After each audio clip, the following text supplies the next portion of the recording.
Welcome back to One Piece Explained. Chapter 1134 is the final chapter of 2024, and Oda leaves us on an incredible cliffhanger. This chapter has so many little details that my head is still spinning with everything that is possible between new timelines for the Emperors, a potential Shanks theory coming true before our very eyes, and even the inklings of a government psyop on Elbaph. There is so much to talk about, so let's get right into it with Chapter 1134, The Owl Library. We pick back up with the fateful meeting between the Straw Hats and Saul, as Luffy extends a formal introduction to the giant. This is what's known as a Jingi wo Kiru, a type of introduction that is often done by Yakuza as a means of paying respect. With such a gesture being uncharacteristic of Luffy, the crew questions how he even came to learn of it. Now, Luffy did spend a decent amount of time amongst the Yakuza of Wano during his time in the Udon prison mine, so it's possible that their customs just rubbed off on him, but he also bore witness to this exact same greeting of begging your pardon, more explicitly just before they landed on Onigashima, when Jinbei reunited with the crew.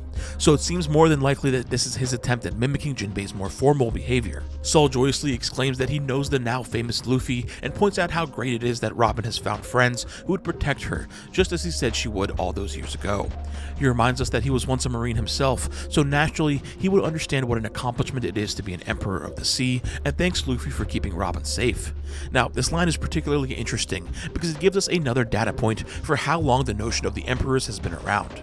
As we know, the warlord system existed in order to help the Marines maintain balance against the Emperors, and our earliest data point for the existence of the warlord system dates back to somewhere between roughly 22 and 26 years ago, as Crocodile, who was 46 in present day, was said to have become a warlord in his early 20s. This lines up well with Roger's execution, which took place 24 years ago, suggesting to me that the Emperors became recognized as a threat by the world government after Roger's death began the Great Pirate Era.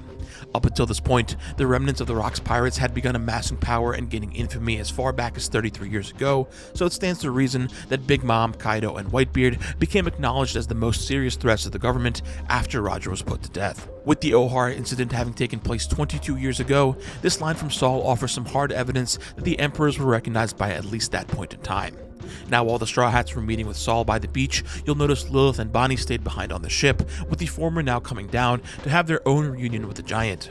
While Lilith did mention that she had never left the island of Egghead before, she still has all of Vegapunk's experiences, including his meeting with Saul, which we saw during a brief flashback in the previous arc, and in this chapter, we learn that this took place 20 years ago, which would be around 2 years after the Ohara incident. Recall that Vegapunk had visited the remains of Ohara just several months after it happened, meaning it took him over a year to finally make it down to Elbaph, and for good reason, as we learned in this chapter. Lilith explains that the Stella could not leave Punk Hazard for extended periods of time without the government growing suspicious, and with this, we get the return of the so-called luggage that Vegapunk had tasked Jinbei and Sanji with acquiring as they made preparations to set sail from Egghead. Inside this container is another clone of Vegapunk, and as it would seem, Vegapunk had used his cloning technology to create a copy of himself 20 years ago, allowing him to travel freely without the world government noticing his absence. It calls into question if this was also how he visited Ohara 22 years ago, though we did see that he sailed there in a government ship from Punk Hazard, so perhaps this was the real deal. Either way, this clone is not like the satellites, who despite popular misconceptions, were also said to be clones, just with enhancements, making them clone cyborgs I suppose, and instead, this is a perfect copy of Vegapunk himself. It'll be interesting to see just exactly what he looks like, since Vegapunk did not replace his head with an antenna until relatively recently. However, given the size of the container, it doesn't seem like his gigantic head would actually fit, suggesting that they may have upgraded the clone over the years. I do wonder if this means the clone has also aged over the last 2 decades, or if he still has his appearance from his mid-40s. I guess it'll be a while before we actually get to find out, as Lilith does mention that she'll have to build a new lab on Elbaph in order to get this clone up and running, and even suggests that Kuma may be able to be restored in some capacity. Now, this brings up a certain discussion that has been in the fandom for decades at this point, and from what I've seen, has become an incredibly hot topic in the last few weeks with the reintroduction of Saul. Oda's handling of death, specifically his quote-unquote fake-out deaths. This is a conversation that I've thought a lot about, and I've considered making a video about this very topic before, so if there's any interest, please let me know. But the short version of this is that it doesn't really bother me as someone who's been following the series for nearly 2 decades. At this point, I have a very high tolerance for believing a character is actually dead, and whether that's good or not is a different discussion in its own right, but to me, the classic rule of needing to see a corpse is effectively always in play when it comes to One Piece. And I suppose that's kind of funny, considering how we did see Vegapunk's corpse toward the end of the Egghead arc, but we also got a ton of foreshadowing to tell us that death was not necessarily a permanent thing for someone like him. This was a sentiment that was first mentioned when we got the reveal of Vegapunk's giant head within Punk Records, as Mars questioned what death exactly was. This was once again brought up toward the end of the arc during the flashback to the Void Fortnight, as Pythagoras, Shaka, and Vegapunk questioned what their death would actually accomplish. It's in this flashback that we learned Vegapunk had prepared a course of action in order to get ahead of York in the world government, which accounted for his own demise. And as mentioned earlier, as our heroes began preparations for leaving Egghead, Vegapunk instructed Jinbei and Sanji to retrieve some things from the second floor of Building A. This was the same floor that we had seen previously in the arc when visited by Robin, Chopper, and Atlas. We learned that this was in fact the Organoid Research Lab, meaning whatever it was that Vegapunk told Jinbei and Sanji to get was likely going to be related to restoring the body, specifically his body, as we learned in this chapter. Not only that, but Robin mentions how she thought these to be dismembered parts of Vegapunk's body, which of course at the time is played as more of Robin's tendency to casually assume the worst of situations, but in hindsight can be read as an astute observation, since Vegapunk's leftover body was in fact in this lab. Lilith even mentioned that the Vegapunks were only gone by the crew's notion of death, as we saw immediately in the following chapter what exactly that meant for the satellites. With Vegapunk's mind still being preserved in Punk Records, and his body being preserved through his cloning and organoid technology, it is fairly reasonable to see that Vegapunk himself was not out for the count. And as for the likes of Kuma, he was never truly dead to begin with, since Vegapunk explained that he was only placed in a vegetative state. With all of this, in conjunction with the fact that both Vegapunk and Kuma's bodies were taken along with them out of Egghead, it should not be that big of a surprise that there is a future for both of these characters. Again, if you don't enjoy the lack of finality when it comes to death in One Piece, I understand where you're coming from, but there was a lot included to point to this potential outcome in particular. But enough about that. Now let's talk about the Owl Library. In this chapter, we get the formal introduction of Angie, a librarian and assistant to Saul at the Owl Library. We had first seen her at the end of chapter 1131, as she called out that Saul had fallen and would not get up. In these last two chapters, it's explained that this was actually all part of the act for Saul to recreate his initial meeting with Robin. With this, several students come out of hiding, and we are introduced to the Walrus School, an institution that was said to have been founded by Saul 20 years ago under the orders of the late King Harold.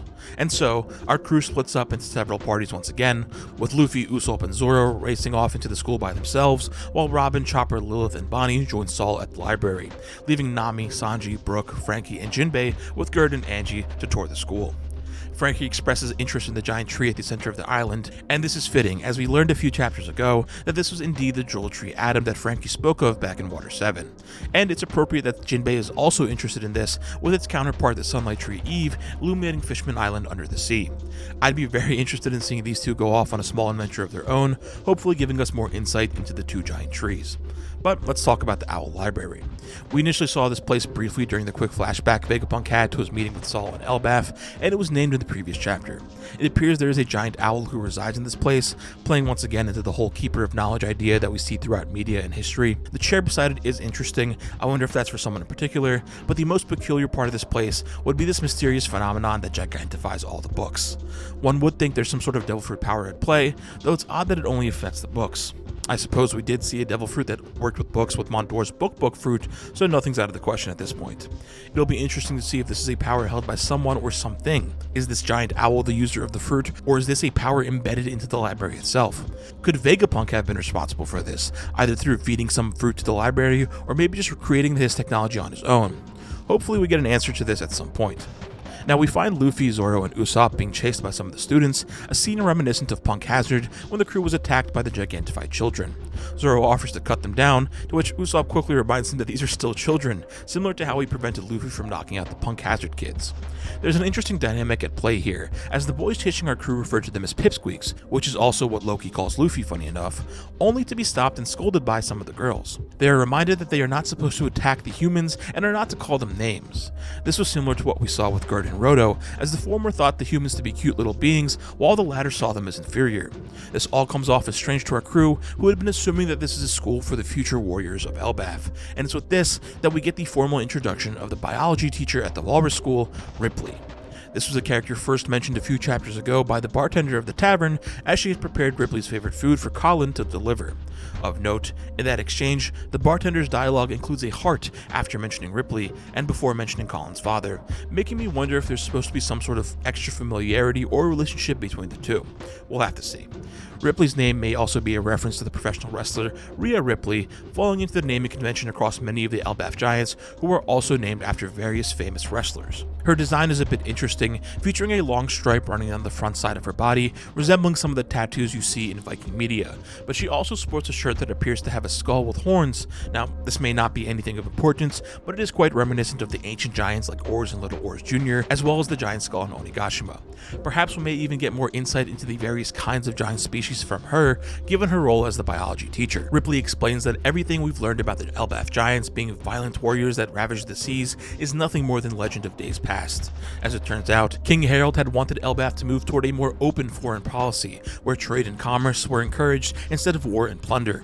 This was of course at odds with the elder warriors of the country, such as the chiefs Jarl and Yorl, who had also been opposed to the very same notions when they were introduced by Mother Carmel, as seen in Big Mom's flashback 63 years ago. More on this in just a bit, as where Oda is taking this could be very interesting.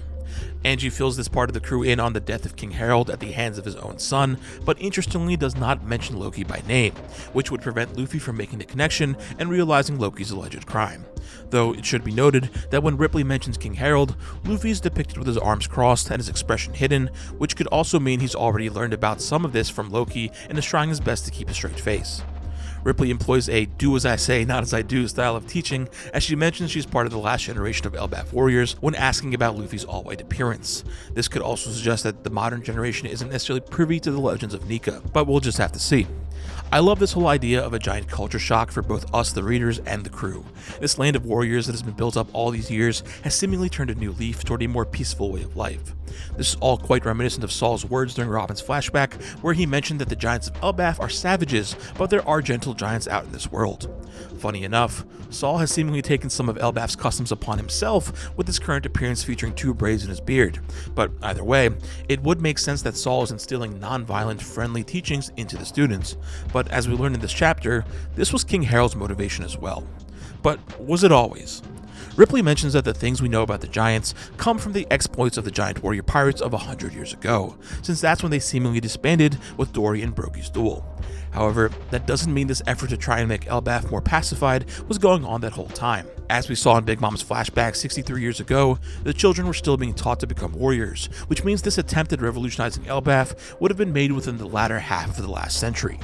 Now earlier I mentioned how this economy of trade over plunder was the exact same thing that Mother Carmel had been pushing on Elbaph as well, and when the chiefs of the village brought it up, they referred to it as Carmel's ideas, not Harold's.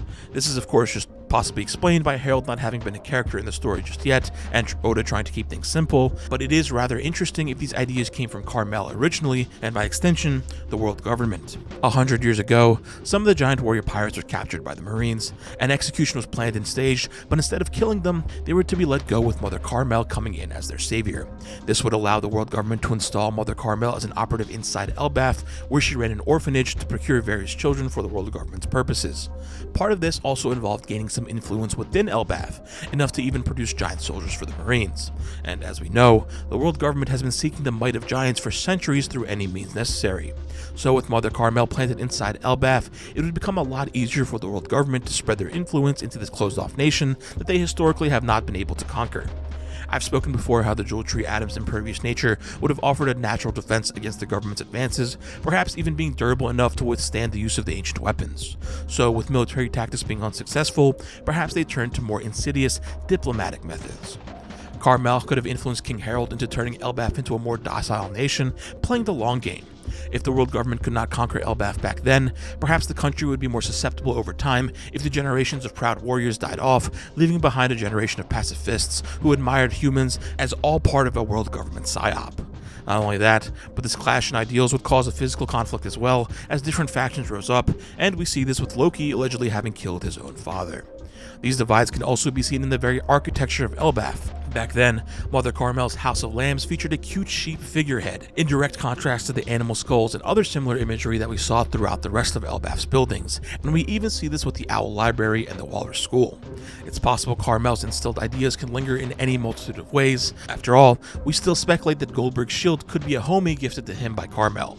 The world government having some sort of insidious influence in the politics and culture of Elbaph is even more interesting with the context of Loki, who seemingly has a special bounty from the world government. This suggests that not only was the world government aware of him, but he did something that warranted such a high bounty, perhaps something like killing their one point of access to Elbaph society, which may go hand in hand with our mysterious visitors at the end of the chapter. But first, we have to talk about another mysterious character that is introduced in this chapter, Shaggy.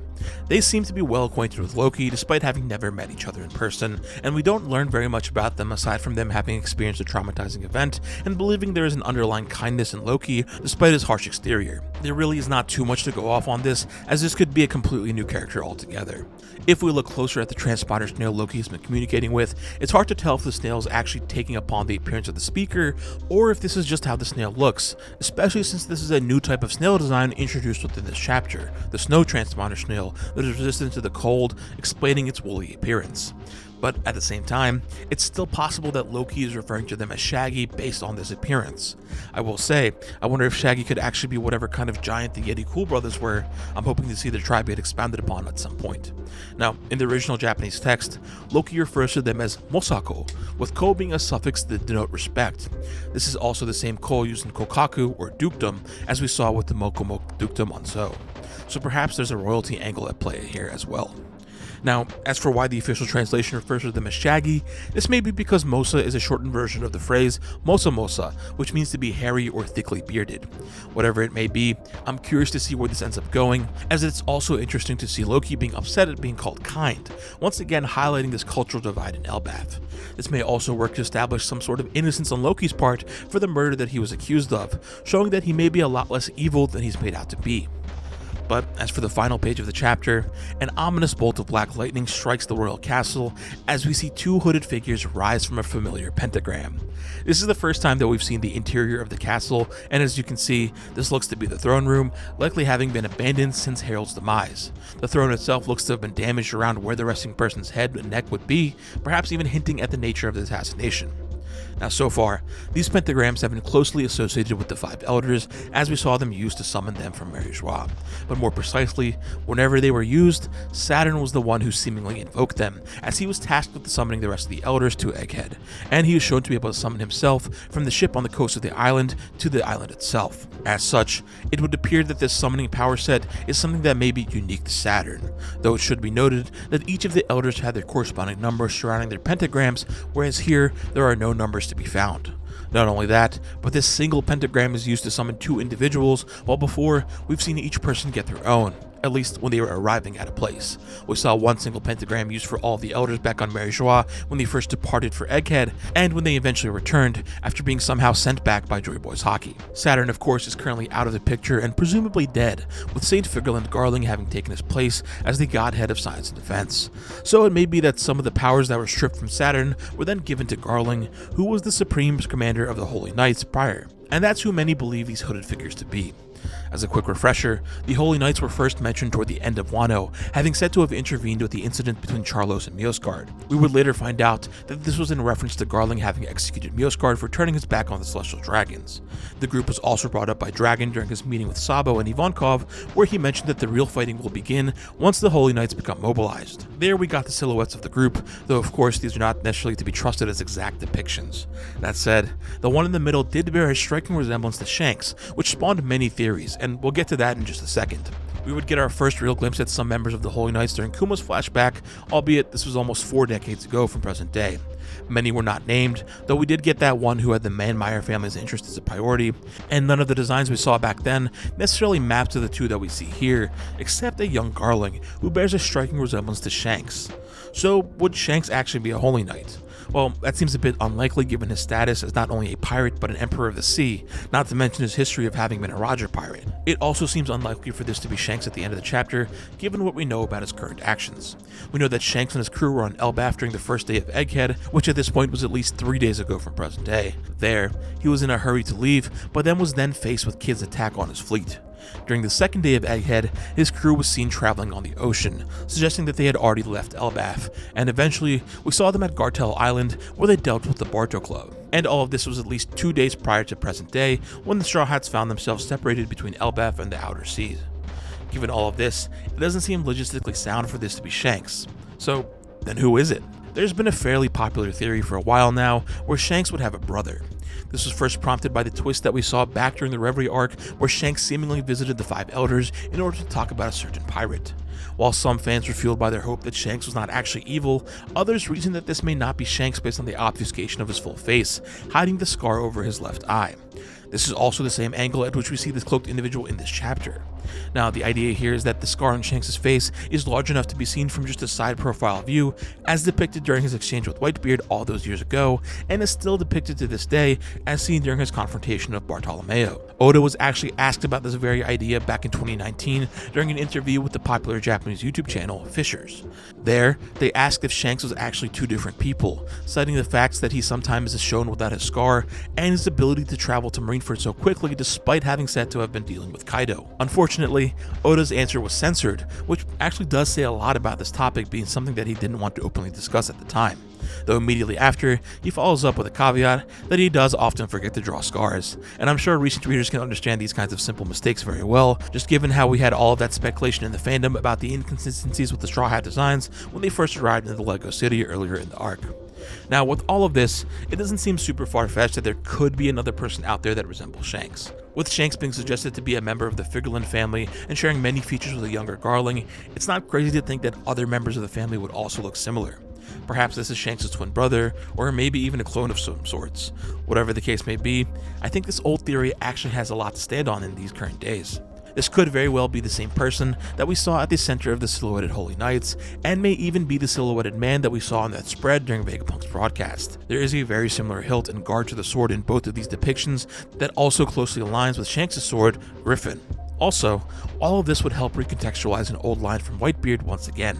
During his meeting with Shanks, Whitebeard remarked that seeing Shanks' face made his scars ache, and back then, we didn't know what to make of this, with the most apparent answer at the time being a potential reference to Roger, since Shanks was on his crew. However, a more immediate candidate became available with the introduction of Figurland Garling, especially since we saw that both Garling and Whitebeard were present at the God Valley incident 38 years ago. However, something was always off about this, since we had seen Whitebeard 30 years ago during Oden's flashback, and he did not have any visible scars. It's not until his depiction roughly 22 years ago where we see a scar on his chest during his meeting with Shiki in Chapter 0. As such, it's probable that Whitebeard received his scars from someone who resembled Shanks between 30 and 22 years ago. Of course, Shanks himself would still be a child at the time, since he is 39 in present day, so if it was the speculated brother, it may mean he is actually older than Shanks by some amount, and not necessarily a twin. Or it could just mean that Garling clashed with Whitebeard in that time frame. That's always possible as well. In any case, the potential reveal of a Shanks lookalike is quite interesting and does a lot to bolster the influence and importance of the Figurland family in the main story. It's also going to be rather fun seeing many of the Elbaph giants mistake this man for Shanks himself, allowing him to easily bypass the giants' defenses. All that said, it's important to remember that while a lot of this stuff does add up, this is all a theory at the end of the day. Who knows, maybe this is actually Shanks himself and there's a ton of information and context that we don't yet have. The last quick bit that I'd like to bring up is the curious ability for the pentagram to spawn within the castle. As discussed earlier, Saturn was able to perform these summonings, but it was never really explored just how far away he could make them. The distance between Mary Joie and Egghead is quite far, but perhaps it was only possible because he was already at Egghead. He was able to spawn a pentagram on Egghead while he was on the ship, but that was also a relatively small distance compared to this. If those prior musings about Carmel's influence and the Herald's affiliation with the government are true, I wonder if there was something set up in the castle by either a Carmel or Herald all those years ago that allowed for this pentagram to spawn today. But if that were the case, then I wonder why these presumed Holy Knights are attacking Elbaph now rather than before. The world government knew the Straw Hats were escaping Elbaph, so perhaps they're following up on that, or perhaps this is the result of York revealing to the government that O'Hara's books are still preserved here. Perhaps they're continuing the pursuit of Bonnie and Lilith. There's so many options and so many ways for this arc to play out that I'd love to know where your heads are at in the comments.